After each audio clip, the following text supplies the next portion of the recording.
মাই tasteful kitchen থেকে আপনাদের সকলকে স্বাগত। আর আমি চলে এসেছি আজ বাঙালি রান্নায় হেলদি টেস্টিফুল খাবার নিয়ে। আজকে একটা অন্যরকম রেসিপি নিয়ে চলে এলাম। এই রেসিপিটা কিভাবে তৈরি করবে সব কিছু এই ভিডিওতে থাকছে। আপনারা অবশ্যই স্কিপ না করে সম্পূর্ণ ভিডিওটা দেখে নিন। এই রেসিপি করতে কী কী উপকরণ লাগে সব এই ভিডিওতে। মিষ্টি কুমড়ো আলু দিয়ে পাবদা মাছ আমি কেটে রেখেছি। মিষ্টি কুমড়ো আলু, এখানে আছে পাবদা মাছ।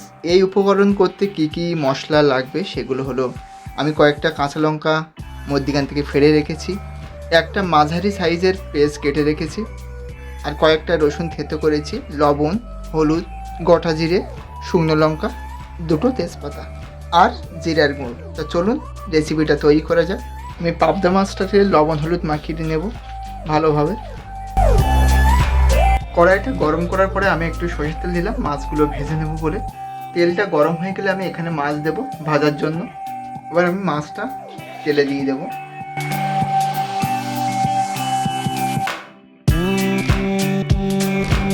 এপিট ওপিট করে আমি সুন্দর করে মাছটা ভেজে নেব।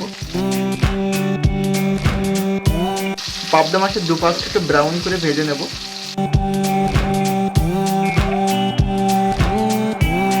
মাছটা ব্রাউন কালার চলে এসছে, ভাজা হয়ে গেছে মাছটা। আমি মাছটা এবার তুলে নেব। মাছটা তোলার পরে যে তেলটা আছে এই তেলে আমি তেজপাতা দেব।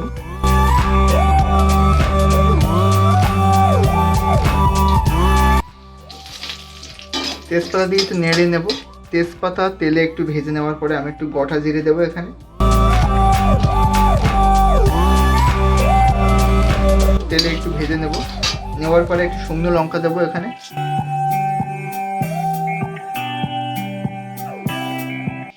এবার আমি এখানে আমি কেটে রাখা পেঁয়াজটা দিয়ে দিলাম, আর সেই সাথে কয়েকটা থেঁতো করা রসুনও দিয়ে দিলাম।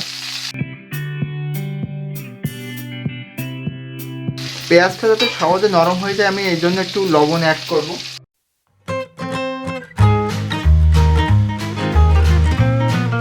এক মিনিটের মতো এটাকে ভাজবো।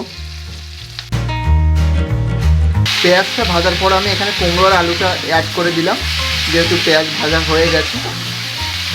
আর এখানে আমি লবণ আর একটু হলুদ দিয়ে দেবো। কুমড়ো আর আলু সবজিতে আমি লবণ আর একটু হলুদ অ্যাড করে দিলাম। একটু সুন্দর করে ভেজে নেব।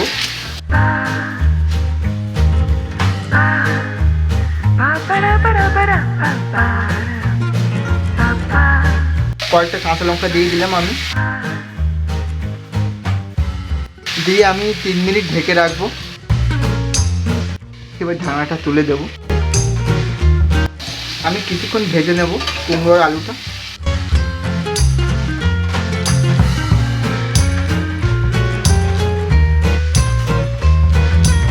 এটা ভালো স্বাদ একটা কালার আসবে। অল্প একটু চিনি অ্যাড করে দিলাম এখানে, সামান্য পরিমাণ একটু জল অ্যাড।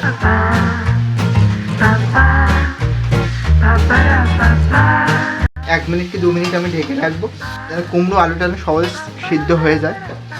2 মিনিট হয়ে গেছে, ঢাকনাটা তুলে নেব। জলটা অনেকটা কমে এসছে, আরও কিছুক্ষণ নাড়াচাড়া করে ভেজে নেব।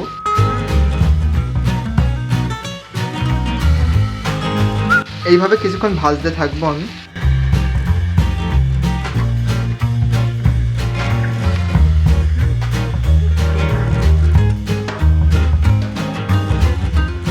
আপনারা চাইলে কুমড়োটা গোটা গোটা রাখতে পারেন। আমি একটু হালকা কুমড়োটা গলিয়ে দেব, যেন তরকারিটা একটু যেন ঘন হয় আর টেস্ট হয়। আমার প্রায় ভাজাটা প্রায় হয়ে গেছে।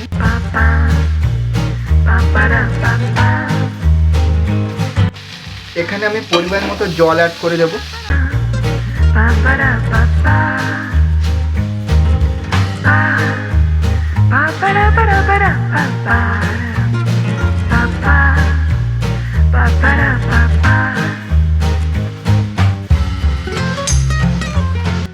জল দেওয়ার পরে আমি এটাকে ঢেকে দেব। জলটা যখন ফুটে উঠবে আমি মাছটা তখনই দেব।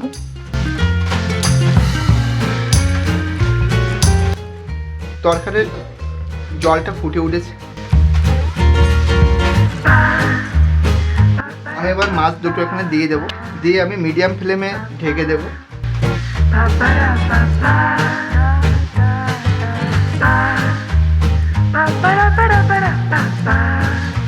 1 মিনিট পরে আমি ঢাকনাটা তুলে নিলাম।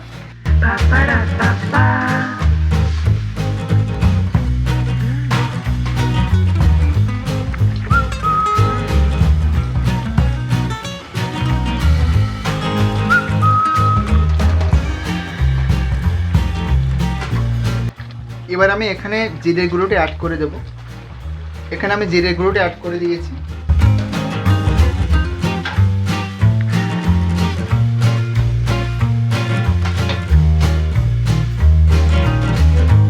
জিরের গুঁড়োটা দেওয়ার পরে আমি একটু এপাশ ওপাশ করে তরকারিটা নাড়িয়ে নেব।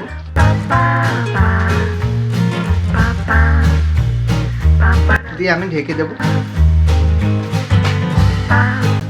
আর তরকারিটা অলরেডি হয়ে গেছে, আমি গ্যাসটা বন্ধ করে দিলাম। কিছুক্ষণ ঢাকনা দিয়ে রাখবো। এই ধরনের নতুন নতুন সুস্বাদু খাবার খেতে অবশ্যই চ্যানেলটি সাবস্ক্রাইব করে রাখবেন। আজ এই নতুন রেসিপিটা আপনার কাছে শেয়ার করলাম। নেক্সট অন্য একটা রেসিপি নিয়ে আবার চলে আসবো।